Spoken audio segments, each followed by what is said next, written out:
Indonesia ini aneh. Penghasilan haram mereka nggak takut, makanan haram takut mereka.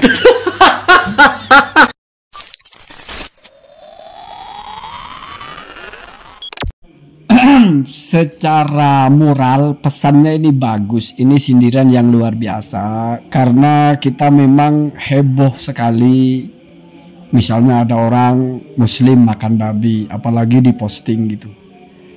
Kayaknya kalau makan babi ini sesuatu yang aib dan menjijikkan sekali sehingga dikutuk-kutuk. Tapi kayaknya kita nggak pernah terfikir kalau ada koruptor yang dia makan dari barang haram itu, kita nggak pernah mencibir mereka sebagaimana kita mencibir orang makan babi. Nah, ini menarik untuk dibahas sebetulnya. Walaupun saya skip masalah orang ini bilang Indonesia ini aneh. Ya sepertinya nggak tepat kalau dinamai Indonesia ini seolah-olah mayoritas Indonesia begitu. Ya nggak juga. Masa ya orang Indonesia ini nggak takut dengan penghasilan haram?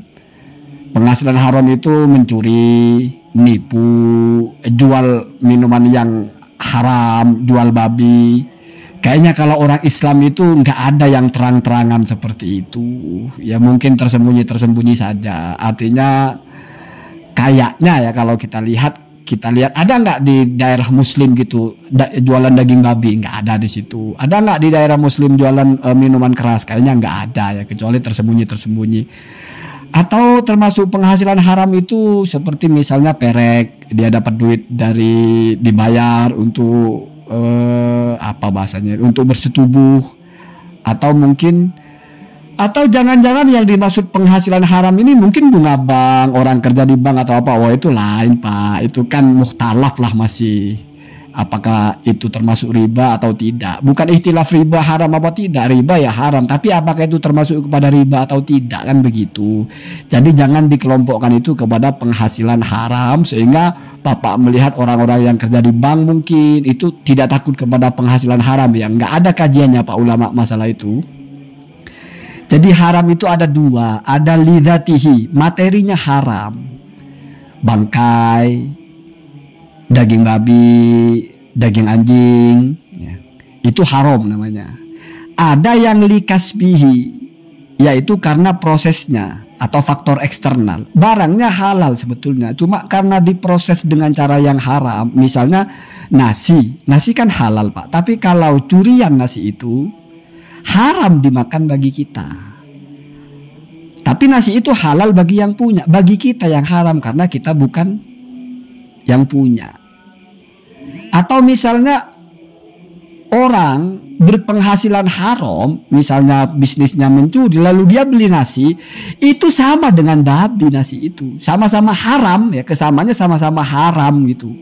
Bahkan lebih dahsyat. Nah ini mungkin kaget ya. Orang makan barang haram curian itu lebih parah daripada makan babi. Kenapa lebih parah? Orang makan babi, taubatnya itu kepada Allah. Istighfar dia, tidak mengulangi dia, selesai masalah. Tapi orang makan sapi atau makan kambing atau makan makanan yang halal secara zatnya, tapi itu curian, artinya dari penghasilan haram, itu taubatnya berat Pak. Harus dikembalikan kepada yang punya. Kalau tidak sampai akhirat itu ada hitungannya.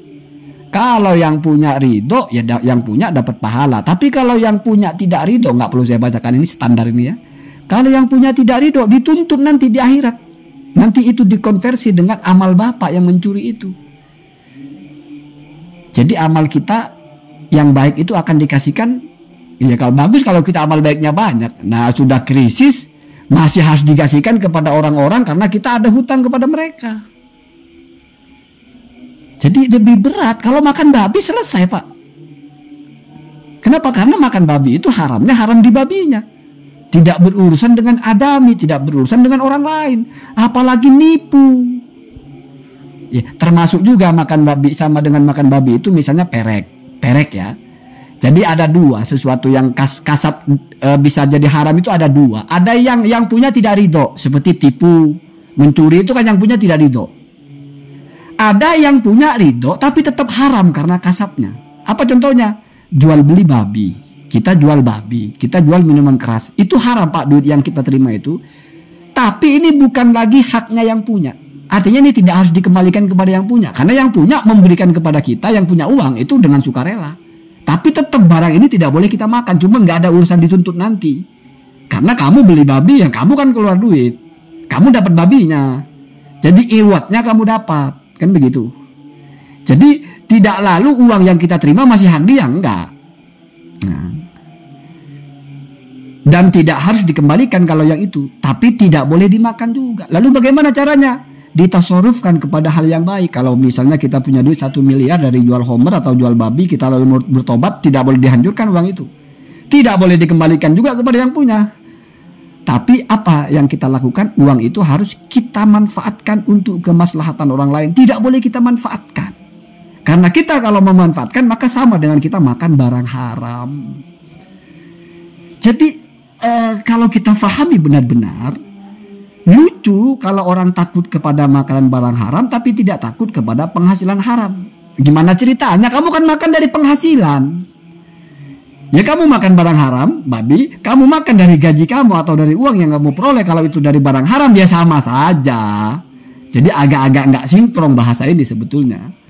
Ya tetapi mungkin ini bukan ke situ arahnya, tapi mengkritik kita. Kayaknya kita kalau kepada orang makan babi itu kayaknya gawat sekali, tapi kalau kepada koruptor, kepada maling kayaknya, atau jangan-jangan berpikirnya kalau koruptor kan belum tentu yang hasil korupsi yang dia makan. Jangan-jangan yang hasil korupsi tidak dia makan.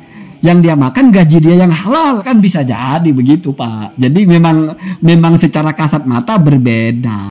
Belum lagi kalau misalnya kita tarik kepada materinya, babi itu najis, jadi nampak sekali makan barang najis gitu. Tapi kalau kita beli nasi dari curian, nasinya ya suci Pak. Suci. Kita beli baju dari barang curian buat sholat aja masih sah sholatnya. Saya bukan mendukung kamu mencuri, tetapi ini fikih, ini perbedaan gitu. Beda kalau kita pakai baju lepas sentuh babi, nggak sah sholat kita. Tapi kita pakai baju yang curian, itu malah sah sholatnya. Jadi yang pertama baju kita sendiri tapi ada najisnya, itulah fikih. Dia punya aturan main sendiri gitu. Jangan lalu ditolak, masa begitu ya? Enggak gitu caranya. Jadi saya memahami bahwasanya memang anomali lah kalau ada orang yang makanan haram takut tapi kerja yang haram dia berani. Nah terus dia kerja buat apa? Kan buat makan. Nah, itu kan tidak sinkron. Orang kalau sudah berani kerja sesuatu yang haram, penghasilannya haram, berarti dia nggak takut dengan makanan yang haram. Ketika dia tidak makan babi bukan karena haram, mungkin jijik, mungkin tidak suka saja. Karena agak aneh, Anda makanan dapat mencuri. Apa bedanya dengan babi? Malah lebih parah itu. Jadi kalau ada orang yang makanannya dari pencurian, makanannya dari hasil nipu, apalagi kasih makan anak bini hasil korup, ya itu dia nggak akan takut makan babi lah.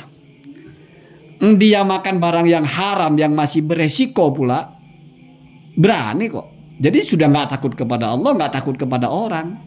Nah terus apa alasannya dia nggak makan babi? Ya mesti soal selera, mungkin jijik. Bukan karena takut haram nggak makan babi. Atau mungkin takut ketahuan orang kalau dia makan barang haram. Sementara kalau curian kan nggak kelihatan. Jadi saya sudah bicara dari semua sisi. Ya terkadang memang lebih nampak keharaman babi daripada barang curian. Kenapa? Karena kita tidak tahu dia mencuri, yang dia makan itu yang dia curi atau jangan-jangan uang yang lain. Dan tidak bisa kita hukumi yang kamu makan itu barang haram. Tidak bisa Pak. Gimana kita memastikan yang dia makan barang haram kita tidak tahu dia beli dari duit mana? Walaupun dia koruptor, apa benar yang dipakai ini yang hasil korupsinya? Atau jangan-jangan ini hasil gajinya? Gimana kalau begitu? Kalau babi, itu sudah jelas. Jadi kalau keharaman babi itu bukan prasangka, bukan dzon, tapi qot'i. Tapi kalau keharaman barang curian, apakah haram, apakah dia makan barang curian atau tidak, itu dzon Pak. Bukan status barang curiannya ya. Barang curian itu qot'i juga haram. Tapi yang dia makan itu apakah yang hasil curi atau tidak? Bisa jadi iya, bisa jadi tidak. Itu ya. Jadi intinya adalah, ya biar ada ilmunya sedikit. Kalau Anda mencuri, maka sampai mati itu ada urusannya. Nanti akan ditemukan dengan yang punya barang itu. Kalau yang punya barang mengikhlaskan, dia dapat pahala sedekah. Anda beruntung. Tapi kalau dia tidak mau mengikhlaskan, dia tuntut itu. Baik kompensasi amal Anda dikasihkan ke dia. Kalau ada orang dapat uang banyak, dari curian misalnya, lalu dia bertaubat, maka dia harus kembalikan itu sebisa mungkin kepada yang punya. Kalau tidak bisa kepada yang punya, kepada ahli warisnya. Kalau tidak bisa, sumbangkan kepada kemaslahatan umat, buat masjid, buat jalan dan sebagainya. Ini sama juga dengan kalau orang ada uang banyak, misalnya hasil dia jual babi, hasil dia merek, hasil dia jual minuman keras, itu tidak boleh dikembalikan kepada yang punya. Tidak harus dikembalikan kepada yang punya. Kenapa? Karena itu sudah milik Anda secara transaksi.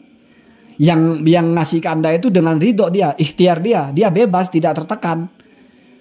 Maka itu sama juga tidak boleh dimakan, sama dengan makan babi kalau Anda makan, tetapi itu tidak harus dikembalikan. Tidak boleh dihancurkan dan tidak juga dikembalikan.